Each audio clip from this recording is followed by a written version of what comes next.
Bom, boa noite a todos, um bom sábado. Nós vamos iniciar hoje o estudo sobre o livro de Romanos. Tá? A ideia é que a gente possa iniciar desde o princípio, desde o capítulo 1, e seguindo com calma, para a gente poder realmente entender essa mensagem, né? Que certamente não é necessário falar muito sobre a importância do livro de Romanos, principalmente nós, brasileiros, que somos, entre aspas, romanos por excelência. Né? O brasileiro, assim como o argentino também, né, tem uma incidência muito grande do romanismo, né, no coração. E a gente pensa às vezes que já saiu de Babilônia, a gente pensa que já saiu de Roma, mas a gente vai ver que tem muita coisa de Roma na gente ainda, e é por isso que o apóstolo Paulo, né, apresenta o livro de Romanos como uma vacina contra o romanismo. Né? Então, começamos pelo livro de Romanos, capítulo 1, versículo 1. Se puder começar com o Laércio lendo o primeiro versículo, e aí a gente segue, tá? Cada um vai lendo, né, seguindo até o versículo 15. Romanos 1, então. Paulo, servo de Jesus Cristo, chamado para apóstolo, separado para o Evangelho de Deus. Eduardo.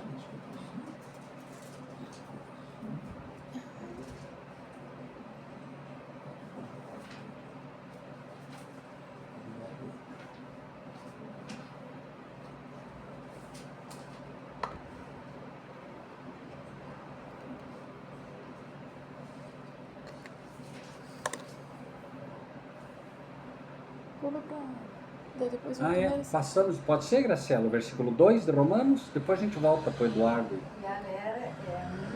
Sem problema, espanhol. Él había prometido antes por sus profetas en la Santa Escritura. Butina. Santa Escritura. Butina. 3. Acerca do seu filho que nasceu da descendência de Davi, segundo a carne. Declarado Filho de Deus em poder, segundo o Espírito de santificação, pela ressurreição dos mortos. Jesus Cristo, nosso Senhor. Nele viemos a receber graça e apostolado por amor de seu nome, para a obediência da fé entre os gentios. Entre esses? 7. Entre esses? Versículo 7. Acho que é o 6. Perdão, 6, perdão. Desculpa, 6. Entre esses se encontram também vocês, que foram chamados para pertencerem a Jesus Cristo. Estela. A todos os que estão em Roma, amados de Deus, chamados para serem santos, graça e paz a vós, de Deus, nosso Pai, e do Senhor Jesus Cristo. Sabrina. Primeiramente dou graças a meu Deus, mediante Jesus Cristo, no tocante a todos vós, porque em que todo o mundo é proclamado a vossa fé. Eduardo, 9. Porque Deus, a quem sirvo em meu espírito, do Evangelho de seu Filho, é minha testemunha de como incessantemente faço menção de vós. 10.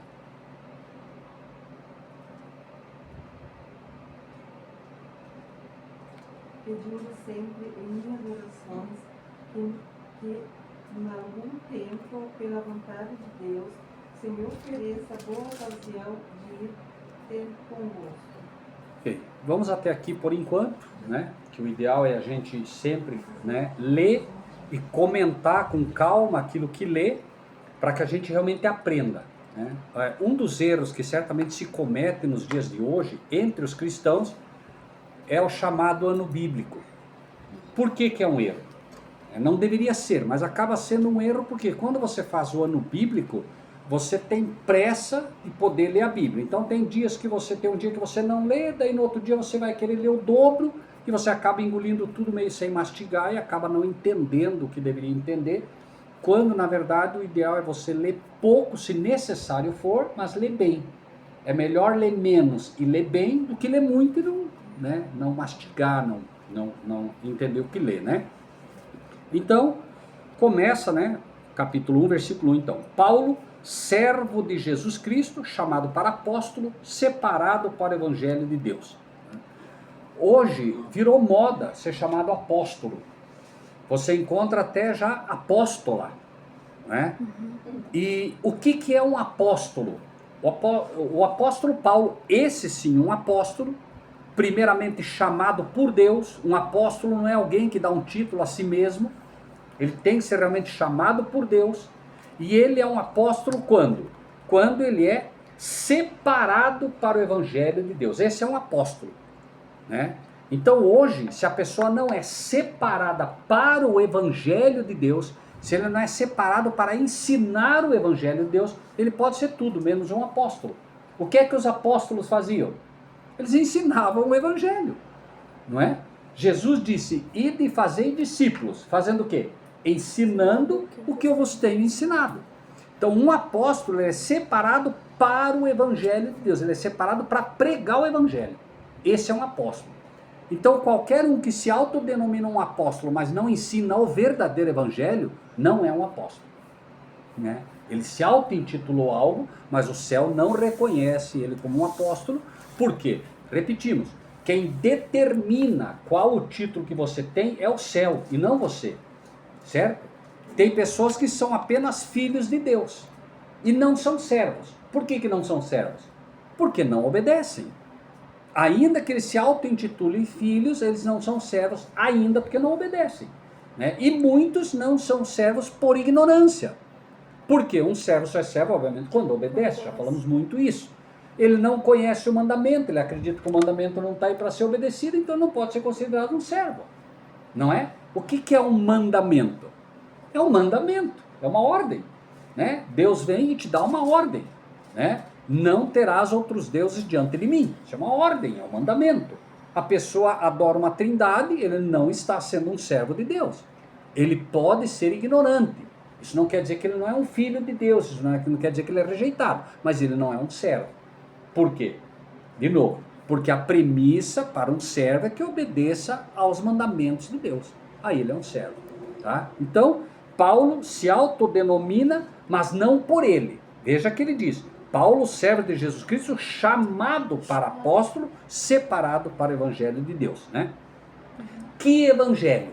Que evangelho é esse? Olha só, versículo 2. O qual antes havia prometido pelos seus profetas nas Escrituras. Então, qual é o evangelho de Deus? O evangelho de Deus tem sua premissa inicial acerca do Filho de Deus. Se você pegar toda a Bíblia, todo o evangelho, você vai ver que ela tem um propósito. Qual é esse propósito? Apresentar ao mundo quem? O Filho de Deus, a Jesus Cristo. Por quê? Por que não apresentar a Deus? Porque ninguém viu a Deus e não pode ver. Qual é a única maneira que nós temos de conhecer perfeitamente a Deus? Qual é? Através de Jesus Cristo. É por isso que o Evangelho vai falar acerca do Filho. De início ao fim. Se você pegar lá no início já, Adão peca. O que foi feito? O que foi feito logo após o pecado de Adão? Eles não se cobriram com folha de figueira? Sim, e o que foi feito? Matou um cordeirinho. Foi dito, olha, isso aí não adianta nada. O que é preciso fazer? Mata o cordeiro, tira a pele do cordeiro e agora cobre eles. Por quê? Estavam mostrando já que o quê? Alguém morreria no lugar deles, e esse que morreria seria o pai ou o filho? O filho morreria no lugar deles, e a justiça, a pele de Cristo, ali simbolizada pelo cordeiro, cobriria o pecado. Por isso nós vamos ver, inclusive, né, muito tempo depois, João Batista dizendo o que quando viu Jesus? Eis o Cordeiro de Deus. Ó, aquele cordeiro que iniciou morrendo lá no Gênesis, aquele cordeiro que se mata de manhã, que se mata de tarde, é ele, representa ele, né? Eis o Cordeiro de Deus que tira o pecado do mundo, tá? Então, o evangelho, o verdadeiro evangelho se baseia em Cristo. Em Cristo. E por que, de novo? Quem vê a mim, vê o Pai. Vê o Pai. Certo? Então, de início ao fim, o evangelho, que é a palavra, também tem Cristo, que é a palavra. Veja, as pessoas às vezes dizem assim, não, eu preciso aceitar a Cristo, né? E ele é o verbo. Mas ninguém que aceita a Cristo rejeita a palavra. Por quê? A palavra, a Bíblia, é, por assim dizer, Cristo feito em alfabeto. Não sei se me faço claro, né? Eu não consigo ver Cristo hoje, mas eu consigo contemplar todo o caráter dele através da palavra, porque a palavra é a biografia de Cristo. Por isso, ele é o verbo e a palavra é o verbo, certo? Então, e a gente vai entende coisas impressionantes quando a gente consegue usar esse comparativo, né? Se você pegar a Bíblia, né, ela é feita de material completamente terreno, não é? Uhum. Não é? Papel vem da onde? Da árvore, certo? E Jesus, na sua humanidade, ensinou, inclusive, através da palavra, que os homens eram comparados a quê? Árvores. Mas, vejam bem, irmãos, prestem bem atenção nisso para a gente não errar. Jesus, na sua humanidade, os homens foram comparados a árvores. Mas o homem convertido de verdade é comparado a quê? Pedra. Pedro, tu és? Pedrinha. Pedra. E essa é a poderosa diferença. A pedra não queima. A árvore queima. Então, o homem carnal queima. O homem espiritual não queima. Cristo, então, oferece a água da vida. Da onde vem a água? Da rocha. Da pedra. Não vem da pedra, da rocha? Sim. Né? Então, nós temos em nós mesmos, temos em nós algo de divino. Como assim, Rogério? Claro, a água não é divina. A água não vem da rocha, não é Deus, por favor. Né? Então, o mineral, se você observar, o mineral é que dá vida para o vegetal. A árvore, se não tiver água, o que acontece com ela? Morre. O ser humano, se não tiver água da vida, morre. Ou não morre? Morre. Jesus disse, deixa os mortos que enterrem os mortos. Como é que o morto vai enterrar o morto? Só se for morto espiritual. Porque ele disse, né, para o homem, vem e segue-me. Ele disse, deixa eu primeiro enterrar meu pai. Quer dizer, meu pai está vivo. Quando ele morrer, eu vou te seguir. Deixa os mortos que enterram os mortos. Né? Deixa para quem não é espiritual. Você vem e me siga. Correto? Então, a gente vê, por exemplo, esse comparativo da Bíblia, que ele é fantástico. Porque se você observar, Cristo primeiro como rocha. Mas aí ele vem e se transforma, por assim dizer, num vegetal. Natureza humana. A palavra de Deus iniciou aonde? Onde foi escrita pela primeira vez a palavra? Na pedra. Fantástico, não é? Mas passou o tempo, ela passou a ser escrita onde? No papel, no vegetal. Impressionante. Assim como a Bíblia começou rocha e virou vegetal, Cristo começou rocha e virou vegetal. Do mineral para o vegetal. Por que que Cristo se transforma num ser humano? Para que nós pudéssemos ter o contrário. Ele se transforma, né, naquilo que é vegetal, para que nós possamos nos transformar em pedra, em rocha. Certo? Não é um comparativo absurdo de se fazer quando você entende que Jesus literalmente chamou, né, Pedro de pedra. Cefas, tu és pedra. E sobre esta rocha, que sou eu, edificarei a minha igreja. Né? Quando você consegue entender isso, quando você consegue entender que de fato há um novo nascimento nesse batismo, esse novo nascimento não é apenas você entrar na água e sair como entrou. Pela fé você tem que entender que entrou uma pessoa carnal e levantou uma pessoa espiritual. É uma transformação, é um novo coração de verdade. Agora isso ocorre pela fé. Você vai parar no espelho e vai ver a mesma pessoa, não vai? Mas a mudança é onde? Interior. O apóstolo Paulo usa isso dizendo nós temos a mente de Cristo.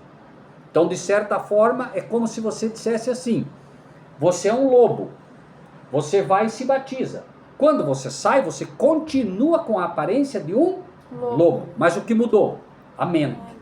O lobo que gostava do ir vá para a lua, agora não quer mais o ir vá para a lua. O lobo que gostava de comer carne, agora quer comer capim, quer comer grama. O lobo que gostava de brigar, agora não quer mais brigar, porque a ovelha não briga. O lobo que não aceitava um líder, agora aceita um líder.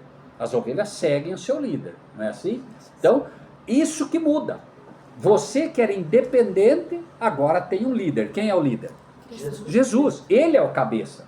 Então, quando você se transforma, quando você nasce de novo, você sabe que agora você tem um líder, que você pertence a alguém.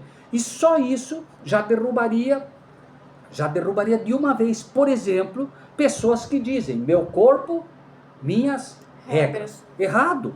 Não é meu corpo. A quem pertence esse corpo? A Jesus. Ele não comprou? Sim.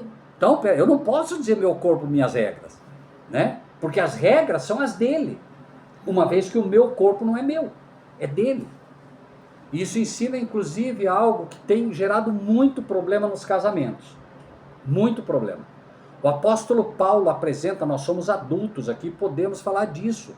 O apóstolo Paulo apresenta o fato de que quando o homem casa, o corpo dele não pertence mais a ele. Pertence a quem? A mulher. O direito é da mulher agora sobre o corpo. E o mesmo do marido para a mulher. Então muitos casamentos se destroem por quê? Que a mulher se nega para o marido e o marido se nega para a mulher. Aí vem o problema.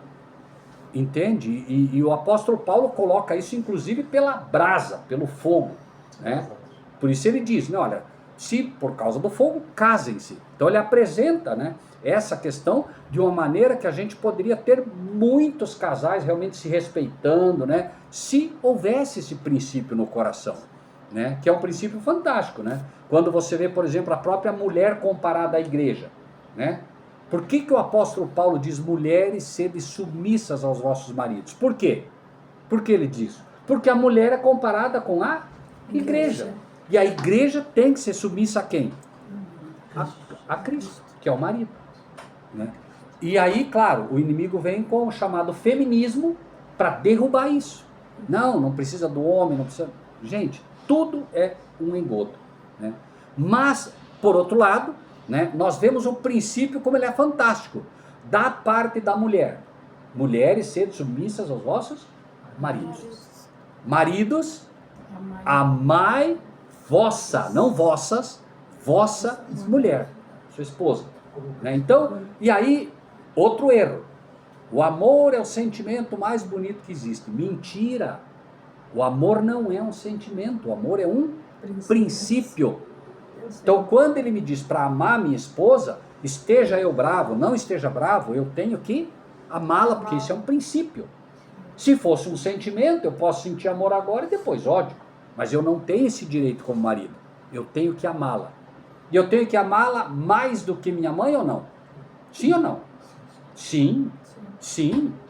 Deixará pai e mãe e se unirá. E serão uma só carne. Esse é outro erro que se comete violento. Imagina-se que a mãe é mais importante que o marido. Imagina-se que o filho ou filha é mais importante que o marido e vice-versa. Seu filho não é carne da sua carne. Como assim, Rogério? Não é. Carne da sua carne é a sua esposa. A Bíblia diz, serão uma só carne. Então, se você acredita que pode deixar da tua mulher, ou que quer deixar da tua mulher, primeiro, pare na frente do espelho e corte teu braço fora. Eu consigo cortar o meu braço fora? Não consigo. Então fique com a mulher, porque é um pedaço de você. Isso faria muita gente pensar, não é? Você está disposto realmente a arrancar o braço teu fora? Tô. Então tá, talvez então você possa pensar duas vezes antes de fazer. Agora, se não, né, cuidado. Outra coisa, maltratar a esposa ou vice-versa. Pare na frente do espelho e comece com a vara, com a faca, com o que você quiser, a bater em você mesmo. Se você conseguir fazer isso, daí você pode. Veja que a Bíblia não te dá chance para tomar qualquer tipo de atitude que não seja aquela, né, que Deus faz para preservar o casamento. Em tudo. E aí, seguimos. Versículo 3. Acerca de seu filho, que nasceu da descendência de Davi segundo a carne. Então, peraí. Jesus nasceu da descendência de Davi segundo a carne. Por quê? Porque qual é a verdadeira descendência de Cristo? O Pai. Quem é o verdadeiro Pai de Cristo? Deus. Então, segundo a carne, ele é descendência de Davi, ou de Maria, como colocado, sem problema nenhum. E por que quando você vê a genealogia de Jesus, você vai ver que vai falando de homem, chega em Jesus, Maria. Porque ele não teve um pai humano que o gerou. Certo? Então, quando você lê, por exemplo, aqui, você vê acerca de seu filho, mas prestem bem atenção nisso, irmãos. Quem é o Filho de Deus? Cristo. Cristo é o Filho de Deus. Quem é Jesus? Filho de Maria. Quando nós falamos em Cristo, nós estamos falando do Filho de Deus. Veja, o pedido que ele fez para Pedro. Pedro, que dizem os homens do Filho do Homem? Então ele está perguntando o quê? Que dizem eles de Jesus, de mim? Aí ele diz, um diz que é Elias. E tu o que dizes? Tu és o Cristo, o Filho do Deus vivo. Então Cristo, Filho de Deus. Cristo é divino ou humano? Divino. Divino, amém. Divino e humano? Não. Divino. Jesus. Humano quanto a carne. Divino quanto a filiação e origem. A verdadeira origem de Jesus é de onde? Celestial. Certo? É por isso que há tanta confusão quando se fala da natureza de Cristo. Quando nós falamos da natureza de Cristo, é preciso entender o que essa natureza representa. Por exemplo, eu digo, o Eduardo é natural de. O que eu estou querendo dizer? O que eu estou querendo dizer? Eu estou querendo dizer que ele é natural de uma cidade. Não é isso? Não é isso que tem no registro? Natural de, meu caso, Ituporanga, Santa Catarina. O Eduardo da onde? Apucarana. Então, natural de é origem quanto a local. Correto? Então, ele é de origem de Apucarana. Cristo é de origem celestial, do céu. Crede-me que eu saí do Pai e vim ao mundo. Esse é outro erro que as igrejas já estão ensinando, que é o quê? Que Cristo não é o verdadeiro Filho de Deus, que ele só passou a ser Filho de Deus a partir de Maria. Isso é um engano violento que se está ensinando já, né? É por isso que nós temos que ter bastante cuidado quando a gente estuda a Bíblia, para que a gente possa ser assertivo. O que Deus espera de nós? Conhecereis a verdade. E a verdade vos libertará. Mentira é mentira, engano é engano. Lembre-se que os 144 mil não tem mentira? Engano. Não tem engano na sua boca. Qual é a diferença entre mentira e engano? O engano é mais sutil. Mentira. Vou contar uma mentira para vocês verem como pega fácil. Se eu disser que a Estela tem 120 anos, isso é uma? Mentira. Agora, se eu disser que ela tem 62, pode ser um? Engano. Por quê? Se vocês não sabem a idade dela, passa. Né? Apesar que eu acho que ela tem menos, bem menos. Não sei. Mais? Ok, tá bom. Então veja, né? Aí é um engano. O engano é sempre mais sutil. E por que o engano é mais sutil? Por que ele é mais sutil? Porque o diabo sabe que é mais fácil vender o engano do que a mentira. Se vocês pararem para pensar, o diabo é o pai da mentira. Sim ou não? Sim. Ele é o pai da mentira. Quem é o pai da mentira? Quem? O diabo, não Satanás. O diabo é o pai da mentira. Satanás é o grande enganador. O diabo percebeu com o tempo que é mais fácil vender um engano do que a mentira. É assim que Deus disse? Não, mentira. Deus não havia dito aquilo, mas passa o tempo, o que ele faz? Surgem os falsos profetas. E os falsos profetas são mais perigosos que os falsos cristos, por quê? Qual é a diferença entre o falso Cristo e o falso profeta? Já pararam para pensar nisso? Não. Falso Cristo, um Henri Cristo. Já ouviram falar desse Henri Cristo? Uhum. Quem que aquele sujeito engana? Ninguém.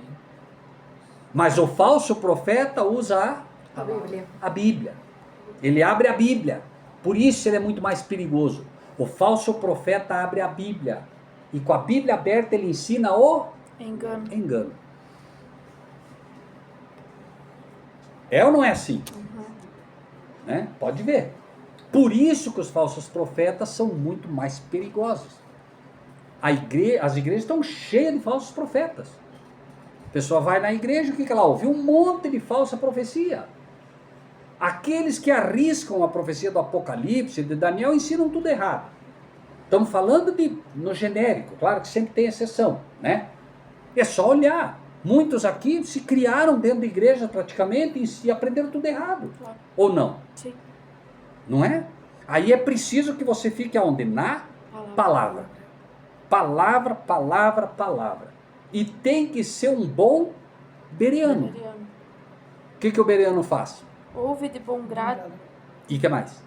Vai verificar. Vai verificar se as coisas são de fato assim. Não importa quem está ensinando. Vou lá verificar. Abriu a Bíblia, falou, peraí, deixa eu ver. Não, mas não é assim que está escrito. Qual é a regra nossa? Está escrito. Não é? Bom, então, acerca de seu filho, que nasceu da descendência de Davi, segundo a carne, que filho é esse? Cristo. Que nasceu segundo a carne. Quando ele nasce segundo a carne, ele é o que agora? Jesus, amém. Declarado filho de Deus em poder. Então veja, o apóstolo João vai dizer o seguinte, veja, declarado filho de Deus em poder. Quem é que reconhece que Jesus é o filho de Deus? Só aquele que é uma pessoa espiritual.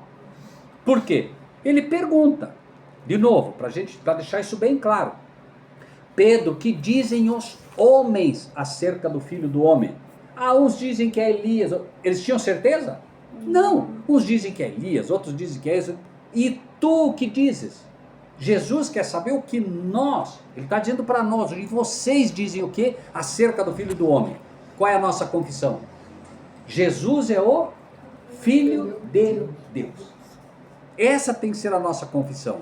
Que Jesus é o Cristo, o Filho de Deus. Por quê?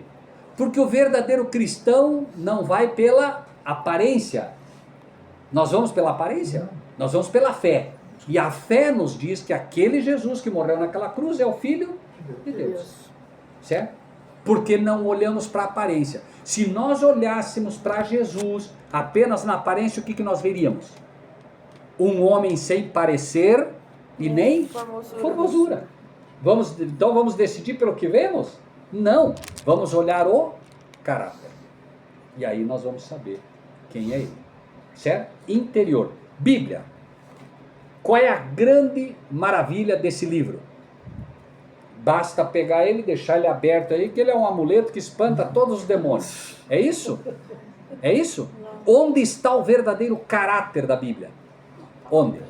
Dentro, na palavra. Certo? É por isso que ela não é um amuleto. Ela não tem parecer nem formosura.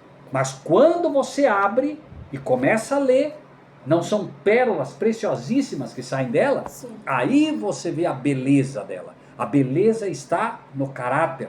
A beleza está no que ela revela. A beleza está no que ela ensina. Essa é a sabedoria de Deus. Mas não é, repetimos, um amuleto, como muitos pensam. Correto?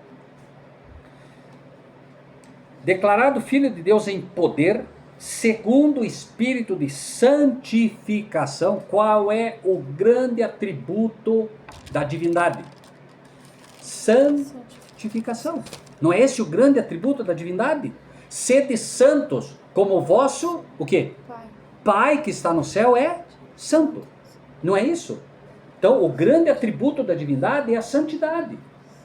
E à medida que nós contemplamos o caráter de Cristo, à medida que nós procuramos guardar os mandamentos, o que acontece conosco? Nós passamos a ser pessoas, o quê? Santas. Também lhes dei os meus sábados, para que saibais que eu sou o vosso Deus que vos santifica. O sábado santifica? Não.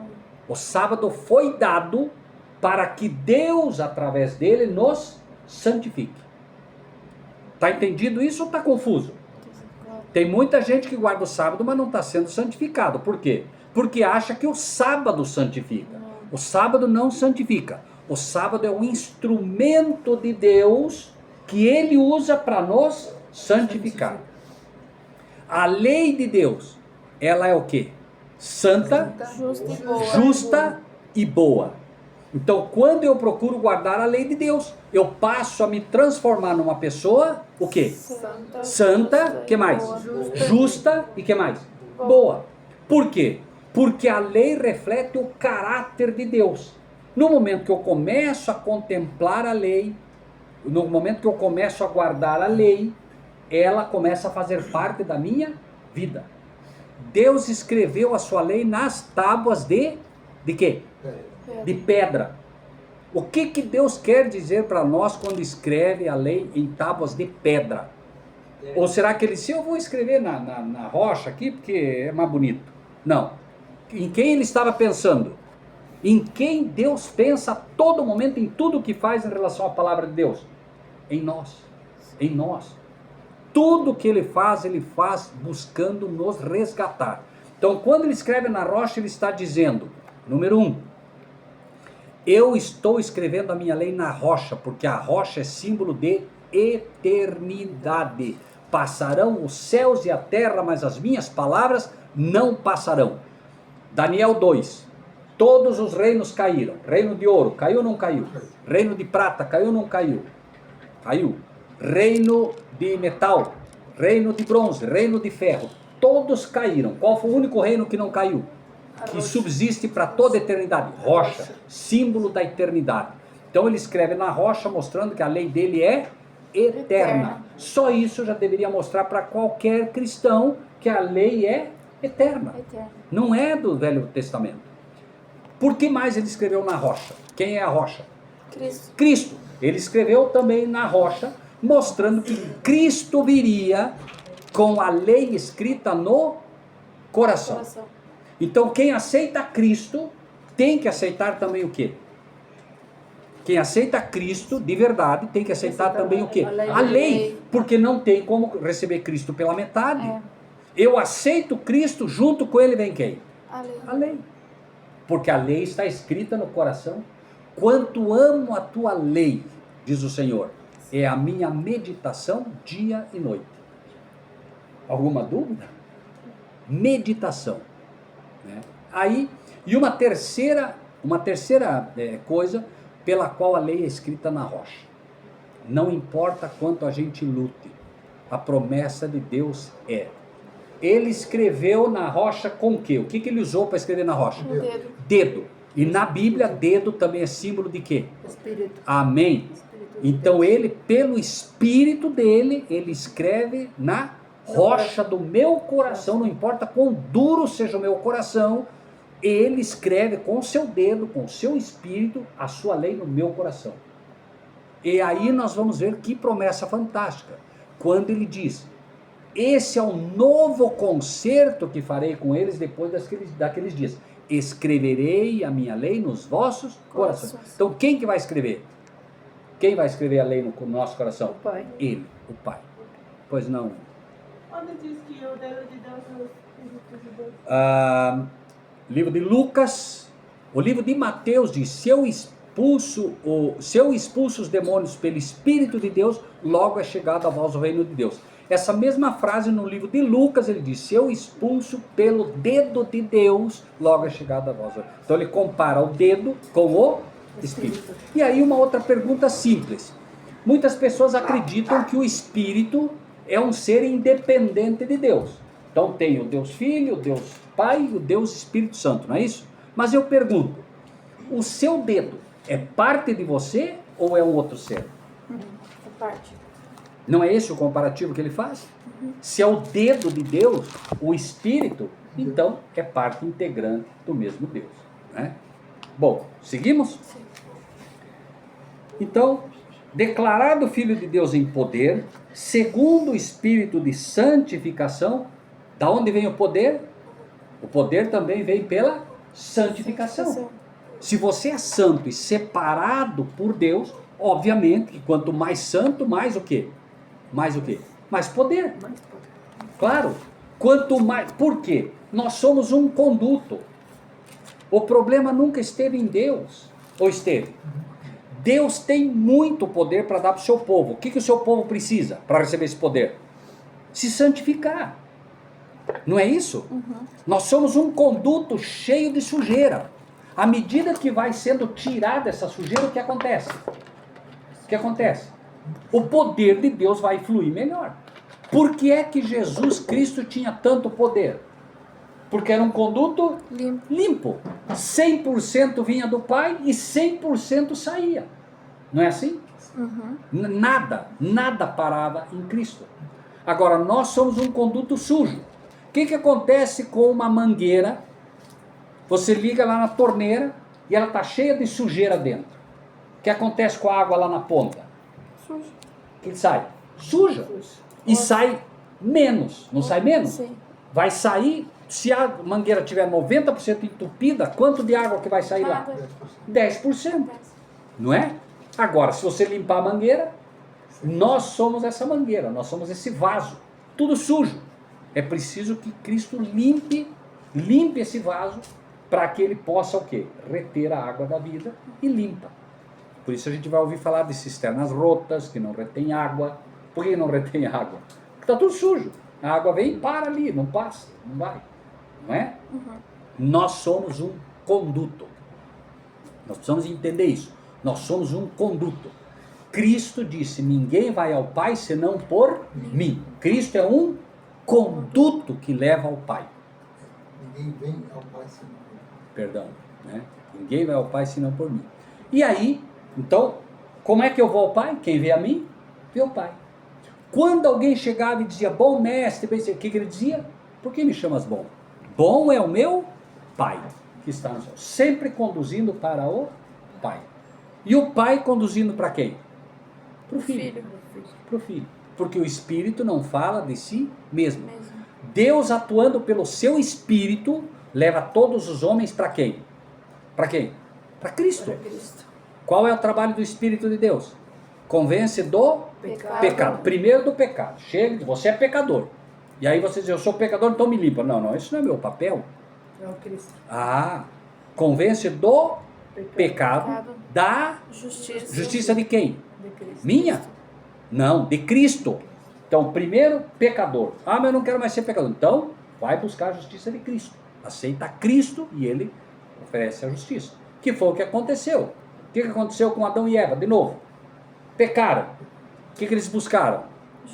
Justiça própria. O que foi ensinado para eles? Viu, isso aí não vale nada. Essas folhas de figueira aí, esqueça. Vocês precisam do quê? Da justiça de Cristo. Amém? Né? Coberto. Agora sim. Então vejam bem. Trabalho do Espírito de Deus. Convence do pecado, da justiça e depois do juízo. Olha que fantástico. Primeiro Deus vai mostrar que você é pecador. Por que ele vai mostrar que você é pecador? Porque ele quer te perdoar. Sim. Ele quer te perdoar. O que ele fez lá no Éden de novo, para ninguém errar? Por que ele disse, onde estás? O que ele estava buscando? Confessão. Ele queria a confissão. Onde estás? Ouvi tal. Comeste da árvore. Ele já não sabia? Sabia. Mas o que ele estava buscando ali? Confissão. Confissão. Por que ele queria uma confissão? Para perdoar. Claro, sem arrependimento não há perdão de pecado, remissão de pecado. Então ele busca, e as pessoas pensam que ele estava meio bravo ali no Éden, né? Onde você está? O que você fez? Não. Onde você está, filho? Estou com saudade. Por que você está se escondendo de mim? É a interpretação egoísta da gente que Claro. acha que Deus Claro. tem um sentimento ali de estar com raiva disso, daquilo outro. Mas Sim. ele sabia, né? Sim. Deus não expressa amor. Exato. Deus é Ele é amor. amor. Exato. Então, o ódio não é um sentimento que Deus tenha. Porque ele é amor. O ódio é um sentimento gerado pelo inimigo. Sim. Para diminuir. E Deus não usa as armas do inimigo. É. Não usa. É isso que a gente não entende também. Né? Em algum momento, quando a gente lê ira, quando a gente lê a ira de Deus, a gente lê o quê? Esse cara está irado. Tá bravo. Está bravo. Não, a ira de Deus é o afastamento dele. Por que Deus se afastou do homem após o pecado? Por quê? Simples. Fogo consumidor de pecado. Eu estou com pecado, ele tem que se afastar de mim, porque senão vai acontecer o que comigo? Eu vou ser consumido. Mas imediatamente, vejam bem, o que acontece? Ele busca um conduto. Então saem bilhões de quilowatts de calor e luz do Pai. Torraria nós em um segundo. O que ele faz? Ele usa Cristo agora. Cristo agora recebe todos aqueles quilowatts de luz e calor, recebe todo aquele impacto e agora, bom, a Sabrina só é um liquidificador que só suporta 10 watts. É o que ele vai te passar. Mas à medida que você vai se limpando, o que vai acontecendo? Ele vai te dando mais. Você vai ficando mais forte. E ele vai te comunicando mais. O problema sempre esteve aonde? Em nós. Nós é que somos o problema. Não é? 5. Pelo qual recebemos a graça. O que é graça? Favor imerecido. Como? Muito bem. A graça é um favor imerecido. Isso quer dizer o seguinte: a graça é um favor? Não. É um favor que eu não mereço. Olha a diferença. Eu posso fazer um favor para a Estela. Ah, porque a Estela é boa. Eu vou fazer um favor para ela. Ah, eu vou fazer um favor para a irmã Graciela, porque a irmã Graciela é boa. Não. É um favor que eles não merecem. Aí se torna bem difícil. E a graça é isso. Por isso ele vai dizer, né, que nós fomos reconciliados com Deus, sendo ainda pecadores. Ele não esperou a gente. E muita gente diz assim, não, vai lá, se limpa, depois você vai para Deus. Não vai se limpar nunca. Nunca vai conseguir chegar, né? Então, a graça, pelo qual recebemos um favor imerecido, e o apostolado para a obediência da fé, entre todas as gentes pelo seu nome, entre os quais sois também vós chamados para serdes de Jesus Cristo. Por que nós também somos chamados para esse apostolado? Porque o chamado é para todos. Muitos são chamados, poucos os escolhidos. Quem são os que são escolhidos? Os que não aceitam. Nós somos chamados para pregar o evangelho de Cristo. Esse é o chamado de todo discípulo. Ide e fazei membros. Ide e fazei fiéis. Ide e fazei discípulos. O que é um discípulo? Aquele que ensina o que Jesus mandou ensinar, não o que ensina. O que ensina, o que a igreja mandou, é um membro de igreja. Discípulo ensina o que Cristo mandou ensinar. Então, quem ensina o domingo é um discípulo de Cristo? Porque não está ensinando. Não tem nada a ver com ele ser sincero, não tem nada a ver com ele ser perdido, não tem nada disso. Mas ele é uma pessoa enganada e não é ainda um discípulo. E muito menos um apóstolo. Certo? O discípulo aprende o que Jesus ensinou. O apóstolo ensina verdadeiramente o evangelho. Primeiramente, o apóstolo é aquele que se dedica para ensinar o evangelho. O discípulo, no primeiro momento, ele aprende. Quando ele está apto, ele é um apóstolo. Certo? Seguimos? Versículo 7. A todos que estáis em Roma, amados de Deus, chamados para a santificação. Algumas versões dizem chamados santos, né? Graça e paz de Deus, nosso Pai, e do Senhor Jesus Cristo. Então, quando você lê a todos que estáis em Roma, o que vem à tua mente? O que vem à nossa mente? A todos que estáis em Roma. Oi? Todos que estáis em Roma. Veja, nós não estamos em Roma. Estamos em Roma? Não. Então, podemos fechar aqui a Bíblia e parar com o estudo de Romanos, porque nós não estamos em Roma. E ele está dizendo a todos que estáis em Roma. Doutrina romana. Amém. E não só doutrina, mas a própria o que? Metodologia romana. A metodologia romana, a metodologia católica, tem doutrinas católicas. Qual é a principal doutrina católica? Qual? Qual é a principal doutrina católica? Trindade. Não é? É Trindade. Então, se eu creio na Trindade, eu estou aonde? Onde eu estou? Em Roma. Quando o chamado é dito para sair de Babilônia, o que é Babilônia? Roma, é a Igreja Católica Apostólica Romana. A terceira mensagem angélica, a segunda mensagem angélica, a quarta mensagem angélica, não fala para sair de Roma? Sim. Não é isso? Sair de Babilônia? Sai de Babilônia. Eu não estou em Babilônia, mas eu posso estar em Roma espiritual. Eu saí da Igreja Católica, mas será que a Igreja Católica saiu de mim? Ser católico é frequentar a missa ou ser católico é crer nas doutrinas católicas? Crer nas doutrinas. Muito bem. Eu posso nunca ir na missa, mas se eu creio nas doutrinas católicas, eu sou um católico. Uma santa, um santo, uma imagem, né? É isso aí. Então, o apóstolo Paulo agora diz: a todos que estáis em Roma, a todos que estão com a doutrina romana. E essa doutrina romana, ela é a Trindade, que é a principal doutrina, mas não é só a Trindade. Porque o apóstolo Paulo vai falar contra a Trindade, mas vai falar também contra a justificação pelas obras, que é a doutrina romana. Chegue para um romano, um católico, e diga para ele o seguinte: você precisa urgentemente aceitar Jesus Cristo. O que você vai ouvir dele? Eu tenho minha igreja. O que mais? Não, eu já tenho minha igreja. O que mais que ele vai falar? Eu sou bom. Eu sou bom. Eu não mato. Não, eu sou bom, eu não mato, eu não faço mal para ninguém. Não é isso? Isso se chama o quê? Justiça própria. Justificação pelas obras, justiça própria. Não é isso que a gente ouve? Eu sou bom, eu não mato, eu não roubo. Fale para ele, você vai ver. A premissa sempre é: tem que ser bom. Isso é colocar a carroça na frente do boi. A justificação pela fé é ela que faz com que você finalmente seja uma pessoa boa. Está confuso, né? Veja, para que uma pessoa seja boa, ela precisa de algo que torne ela boa. A Bíblia diz: não há um justo sequer, não é isso que ela diz? Ela diz: não há um justo sequer, não há ninguém que faça o bem. Por que ele diz isso? Porque nós nascemos maus.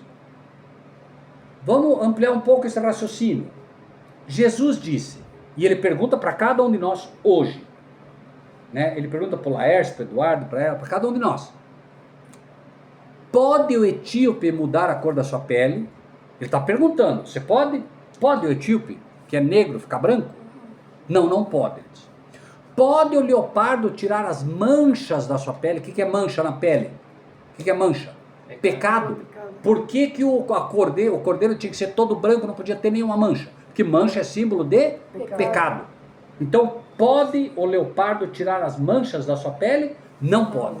E aí o que ele diz? Também vós não podeis fazer o bem, sendo ensinados a fazer o mal. Nós somos ensinados desde o nascimento a fazer o mal. Ah, mas não é bem assim hoje. Ah, não? Então pegue duas criancinhas, 2 aninhos de idade, dá um brinquedo só e deixa os dois ali para ver. Dá um brinquedo só. Deixa, o que vai acontecer? O que você vai ver? Não vai acontecer uma briga? Sim. Né? Observe uma criança aprendendo pela primeira vez a colocar o sapato. O que acontece? Vocês já viram ou não? Já viram? O que acontece? Troca. Por quê? Quantas vezes ele põe errado? Quantas vezes? Sempre. Mas veja, a chance dele acertar é de 50%, não é? Não é 50%? Veja, ele pega o sapatinho, se ele colocar o primeiro certo, o outro vai ser certo também. Mas ele sempre erra. Por quê? Porque nós trazemos o mal conosco. A gente tem a ideia de que a gente solto vai fazer em algum momento bem e em algum momento mal. Não. Nós somos um instrumento, ou usado por Deus, ou usado pelo diabo. Não tem meio termo. É por isso que a criança erra sempre, porque ela traz o mal com ela. Ensinados a fazer o mal. E tudo nos ensina a fazer o mal. Tudo. Para todo lado que você olha. Você olha para uma placa, está lá um apelo sensual. Você olha para outra, compra. Você olha para outra, tudo ensina a gente o tempo todo a fazer o mal. O tempo todo. né? E aí, então, a todos que estáis em Roma, o que é estar em Roma então? O que é estar em Roma, irmãos? Seguir as doutrinas católicas romanas, né? E aí, amados de Deus, chamados para a santificação, graça, o que é graça? Favor imerecido e paz de Deus, nosso Pai e do Senhor Jesus Cristo. Então a primeira coisa, né, veja só, favor imerecido e o que mais? Paz. Por que paz? Porque esse mundo que nós estamos, nesse mundo que nós estamos, gente, a todo momento a gente vê o quê? Guerra, problema, dificuldade, ansiedade, né? Depressão, tudo isso é falta do quê? Paz. Paz espiritual. Amém. Paz espiritual. Agora, essa paz não é a paz como o mundo vê. Tanto que Jesus disse, né? Jesus disse o quê? Quem lembra? Como? Eu não vim trazer a paz, eu vim trazer a espada. A espada. Prestem atenção. Eu não vim trazer, mas como que aquele que é a paz não veio trazer a paz? Porque a paz que ele oferece não é a paz conforme o mundo. A paz que ele oferece é a paz interior. E ele veio trazer a espada. Veja, eu não vim trazer a paz, eu vim trazer a espada. A palavra, eu vim trazer a palavra. Se for para ter paz com o mundo, rejeitando a palavra, que haja guerra. Vou repetir. Se eu tiver que comprar a paz ao custo da palavra, que haja guerra. Não foi o que aconteceu com os nossos irmãos no passado? O Lutero dizia, quanto mais eu fujo da guerra, mais ela se aproxima de mim. Por quê? Porque não tem jeito. O que vai acontecer? Andarão dois juntos se não estiverem de acordo? Não vai andar junto, não tem jeito. A pessoa nega a espada, nega a palavra. Não tem como andar junto. É uma questão de tempo e vai acontecer o quê? A guerra. Certo? Se você observar, Cristo, ele não fazia inimigos. Cristo não fazia inimigo. Cristo não fez nenhum inimigo. Nenhum. Mas ele tinha ou não tinha um monte de inimigos? Era ele que fazia inimigos ou eles que faziam de Cristo um inimigo? Eles. Cristo nunca fez um inimigo. Inclusive, quando foram para apedrejar aquela mulher, que queriam apedrejar, ele disse, quem não tiver pecado, atire a primeira pedra.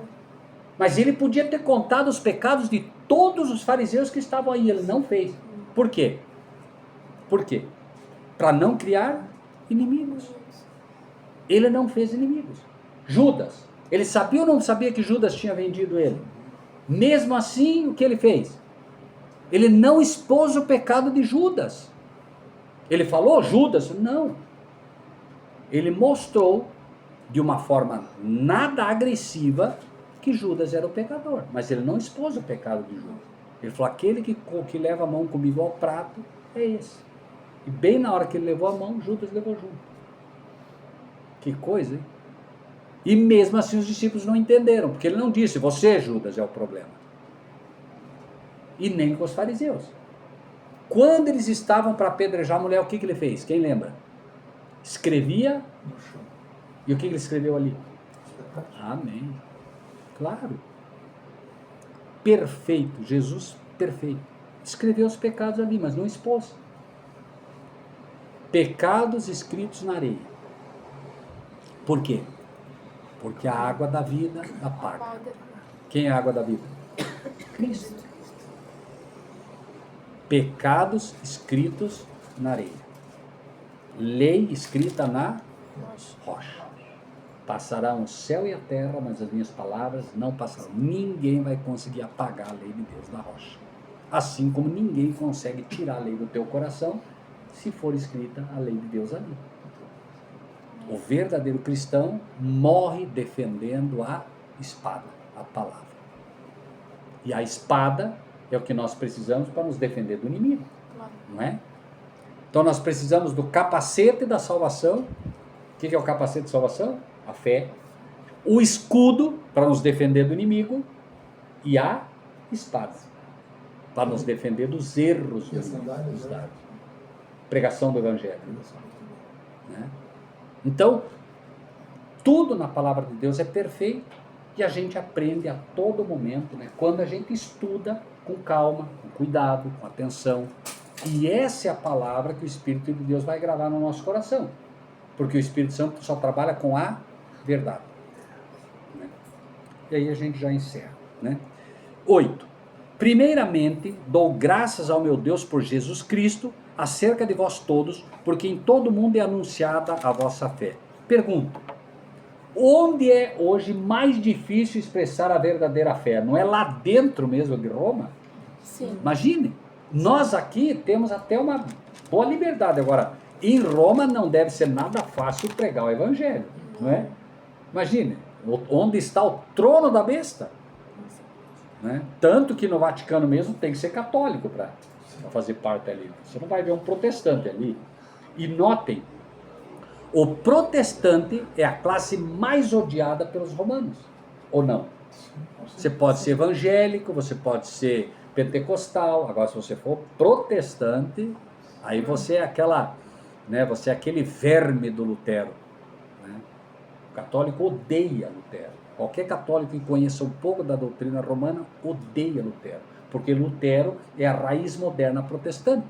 Foi ele que iniciou o verdadeiro protestantismo moderno, porque todos os discípulos eram protestantes, protestavam contra os erros papais, não é? Uhum.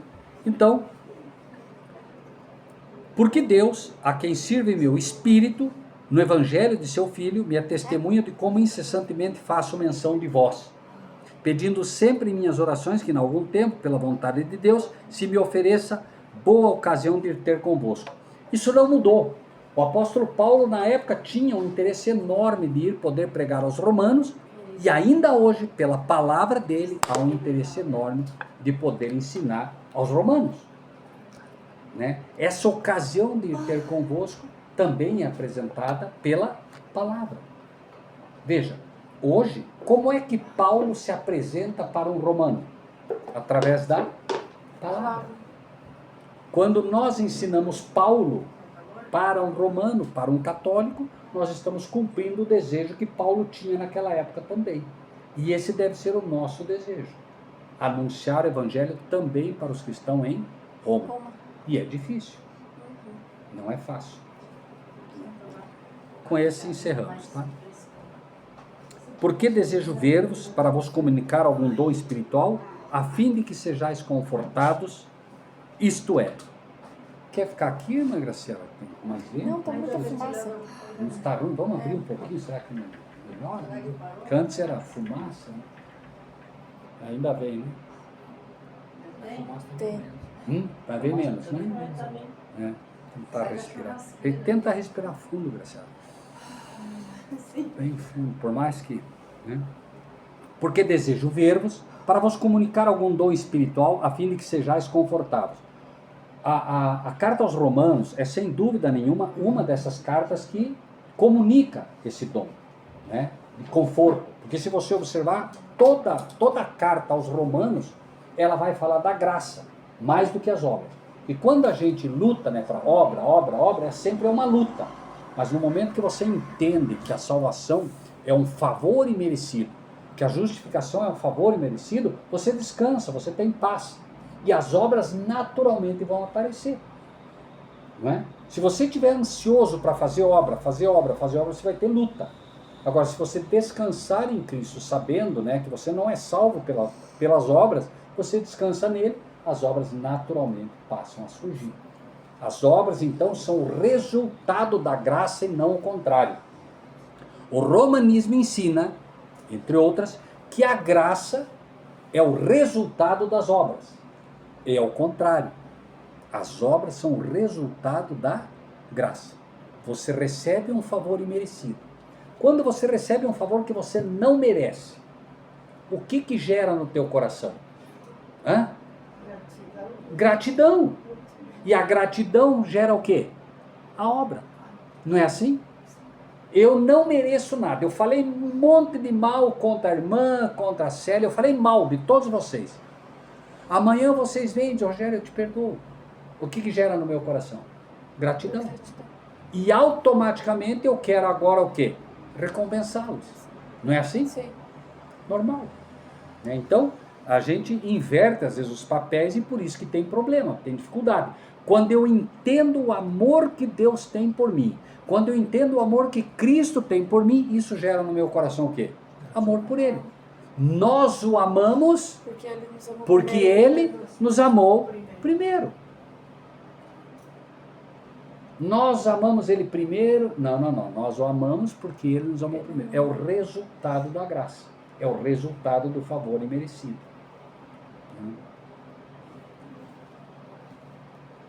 13. Não quero, porém, irmãos, que ignoreis que muitas vezes propus ter convosco, mas até agora tenho sido impedido, para também ter entre vós algum fruto, como também entre os demais gentios. Como nós entenderíamos isso hoje? A carta aos Romanos é esquecida. Entende? Paulo, hoje, por exemplo, estaria dizendo, olha, leiam a minha carta, leiam. Mas tem sido impedido. Muitas pessoas têm sido impedidas de ler o livro de Romanos. Por quem? Quem é que não quer que se leia a carta aos Romanos? Amém! Claro, os romanos não querem, porque quando Lutero leu Romanos, o que aconteceu com ele? Deixou de ser romano. A carta aos Romanos é a vacina para o romanismo. A carta aos Romanos é a carta para livrar você do engano romano, do engano católico. Então, a besta não quer que você leia que livro? Romanos. Porque a besta é romana. O padre não quer que você leia Romanos. Porque se você ler Romanos, você vai deixar de seguir o padre. Assim como a gente começou a estudar a palavra, a gente saiu da igreja. Não foi o que aconteceu? Mas por quê? Porque a igreja estava ensinando o quê? Romanismo. E aí vocês começaram a ler a palavra, né? A pessoa desperta e não quer mais saber do romanismo. Né? Agora vem uma questão. Você é liberto do romanismo. E agora você passa a ter raiva do romanismo porque ele te enganou? Não. O apóstolo Paulo vai dizer, eu sou devedor, tanto a gregos, quem são os gregos? Os filósofos. Os que entendem que tudo é filosofia, e os bárbaros, aqueles que não sabem nada. Então, eu sou o devedor, tanto a gregos como a bárbaros, tanto a sábios. Quem é o sábio? Quem é o sábio? Sábio é o que conhece a palavra. Não é isso? A palavra de Deus ensina. O princípio da sabedoria é o temor de Deus.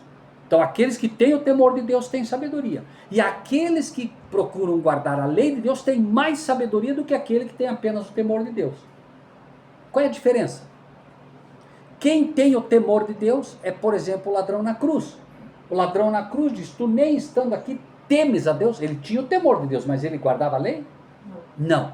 Então ele tinha o princípio da sabedoria. Nós podemos ter muito mais do que o princípio da sabedoria. O que é o princípio? Quando você vai para a escola, você começa a entender o princípio das letras. Não é assim? Você aprende o quê? A, E, I, O. Você sabe formar frase? Não. Então você tem o princípio do alfabeto. Daqui a pouco você começa a formar frase, aí não é mais um princípio. Aí você já sabe mais. Assim é com Deus. Né? A partir do momento que eu passo a ter o temor de Deus, eu tenho o início, o princípio da sabedoria. Mas a partir do momento que eu começo a guardar a lei, o que é dito? E será que esse povo será chamado, esse povo só é gente sábia e entendida? Para quem foi dito isso? Para aqueles que procuram guardar a lei. Lembram disso? Não. O povo de Deus foi dado a lei para eles, para que os outros povos olhassem e dissem, esse povo só é gente sábia e entendida. Claro, porque a lei de Deus te faz sábio. Porque a lei de Deus é a sabedoria de Deus. Cristo é a sabedoria de Deus. E em Cristo está a lei. Na rocha está a lei. Tudo está ligado. Então, quando passo a ter o temor de Deus, eu tenho o princípio da sabedoria. Quando eu vou além do temor de Deus e começo a aceitar a lei de Deus, eu passo a ser sábio. 15, e aí encerramos com o versículo 15. E assim, quanto está em mim quem? Agora nós também. Sim. Quanto está em mim, não só Paulo, estou pronto para também vos anunciar o evangelho, a vós que estáis em Roma.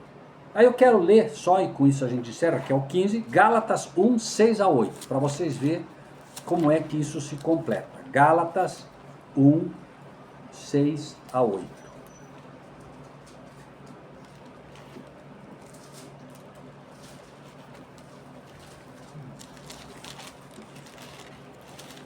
Aqui. Romanos, apenas para a gente poder entender. Romanos, então, é a apresentação do Evangelho. Só que o que acontece? Os Gálatas, por exemplo, apostataram. Agora vai ser reforçado isso que ele diz aqui. Gálatas 1,6. Maravilho-me de que tão depressa passasseis daquele que vos chamou da... O que Romanos fala o tempo todo? Graça. Da graça de Cristo para um outro Evangelho. Que outro? O qual não é outro, mas há alguns que vos inquietam e querem transtornar o Evangelho de Cristo. Veja que lá em Romanos ele fala que o apóstolo é o que prega o Evangelho de Cristo. Mas ainda que nós mesmos, ou um anjo do céu vos anuncie outro Evangelho, além do que já vos tem anunciado, seja anátema. Assim como já vos dissemos, onde ele já disse? Em Romanos. Assim como já vos dissemos, agora de novo também eu digo. Se alguém vos anunciar outro evangelho, além do que já recebesses, lá em Romanos, seja anátema. Ok? Então veja que, por isso ele diz, ó, e assim quanto está em mim, estou pronto para também vos anunciar o evangelho a vós que estáis em Roma. Por quê? Aqui, aqueles que estavam em Roma, receberam o evangelho, saíram de Roma, saíram da mensagem romana, mas passa o tempo eles apostataram. Esse é um risco que nós também corremos. Para não cair no problema, o que é preciso? Se alimentar constantemente de Romanos. Até que isso seja retirado completamente do meu coração. Então, se eu quero tirar todo o resquício de Roma do meu coração, que carta eu tenho que estudar? Romanos. Fantástico, não? Perfeito. É a vacina, né? Para que Paulo escreveu a carta aos Romanos, de novo? Para tirar você de Roma. E eu quero sair de Roma, quero tirar tudo que tem de Roma. O livro é Romanos. Se eu estudar bem Romanos, eu tiro tudo que tem de Roma do meu coração. Ou melhor, a palavra tira tudo que há de Roma do meu coração. Amém? Orar?